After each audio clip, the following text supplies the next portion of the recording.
Lockdown की वजह से उन कारीगरों के लिए सवाल उठाया गया था जो रोजगार के लिए दूर दूर से राज्य में आए थे, लेकिन भंडारा जिला प्रशासन द्वारा की गई सचेत कार्रवाई के कारण आश्रय के साथ साथ रोजगार की समस्या भी हल हो गई है।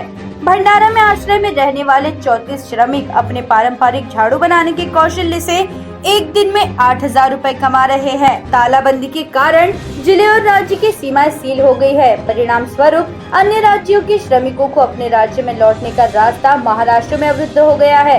झाड़ू बेचने के लिए संचारबंदी से 2 दिन पहले छत्तीसगढ़ से 34 कर्मचारी भंडारा में आए थे। संचारबंदी शुरू होने के बाद वह भंडारा रेस्ट हाउस के बाहर बैठे थे। जिला प्रशासन ने दखल देकर और सरकारी छात्रावास में पिछड़े वर्ग की लड़कियों के लिए आश्रय और भोजन की व्यवस्था की। इन 34 श्रमिकों में 13 पुरुष, 11 महिला और 10 बच्चे शामिल हैं। ये सभी कर्मी कुछ ना कर शरण में बैठे बैठे थक गए थे। साथ ही वे एक ही विषय पर चर्चा कर रहे थे कि कर्ज कैसे चुकाए और पैसा कहां से लाए। गर्ल्स गवर्नमेंट हॉस्टल की केयरटेकर रजनी वैद्य ने संकट के समय उनकी सहायता के लिए आगे आई और यहीं से उनकी रोजगार और मदद की कहानी शुरू हुई। श्रीमती वैद्य ने अपने दोस्तों और परिवार से मदद की अपील की। कई ने उन्हें कपड़े मुहैया कराए। यह महसूस करने के बाद कि यह मंडली एक कुशल झाड़ू निर्माता थी, उनसे पूछा गया कि क्या वे आवश्यक सामग्री उपलब्ध कराने के बाद झाड़ू बनाएंगे। उन्होंने खुशी खुशी इसके लिए तैयारी की। सरकार ने उन्हें आश्वासन भी दिया कि इन झाड़ू की बिक्री भी की जाएगी। इसके तुरंत बाद कच्चे माल को लाया गया और झाड़ू का उत्पादन शुरू हुआ। छात्रावास क्षेत्र में झाड़ू बनाने का काम शुरू हुआ। इससे पहले श्रीमती वैद्य ने स्थानीय दुकानदारों के साथ चर्चा की और 10,000 रुपए से लेकर 12,000 रुपए तक की झाड़ू का ऑर्डर दिया। भंडारा के तहसीलदार अक्षय पोयाम ने स्थानीय दुकानदारों के संघ के अध्यक्ष से चर्चा की।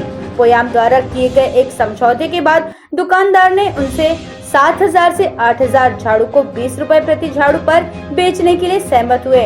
इस पहल में उन्हें जीवन के लिए एक नई उम्मीद दी। निराशा के बीच भी उसका कायाकल्प हो गया था। चूँकि इस परियोजना से आय 1,60,000 रुपए होगी, इसलिए इन श्रमिकों में संतुष्टि का माहौल है। तहसीलदार अक्षय पोयाम ने पालक मंत्री सुनील केदार को इस पहल की जानकारी दी। पालक मंत्री ने इस पहल की सराहना की और प्रशासन को बधाई देते हुए कहा कि संचारबंदी से रोजगार सृजित करने की यह राज्य की पहली पहल होनी चाहिए। इन श्रमिकों ने अपने कार्यों में दिखाया है कि अगर वे सरकारी तंत्र के साथ साथ कड़ी मेहनत और समाज द्वारा समर्थित है तो वे प्रतिकूल परिस्थितियों में भी जीवन को आरामदायक बना सकते हैं। उन्हें प्रशासन द्वारा समान रूप से मजबूत समर्थन दिया गया है। भंडारा में इस पहल से प्रेरित होकर राज्य में अन्य जगहों पर फंसे कई मजदूर और श्रमिकों को वित्तीय सहायता मिलेगी और छटनी की समस्या का सामना नहीं करना पड़ेगा। BS क्राइम इंडिया न्यूज की रोजाना खबरों के लिए YouTube channel, website, Facebook, Twitter, Instagram पर लाइक, कमेंट और शेयर करें। साथ ही यूट्यूब पे हमारे चैनल को सब्सक्राइब कर बेल आइकन दबाना ना भूलें और गूगल प्ले स्टोर से BS crime India news app को डाउनलोड कर रोजाना खबरों के लिए हमसे जुड़े रहें।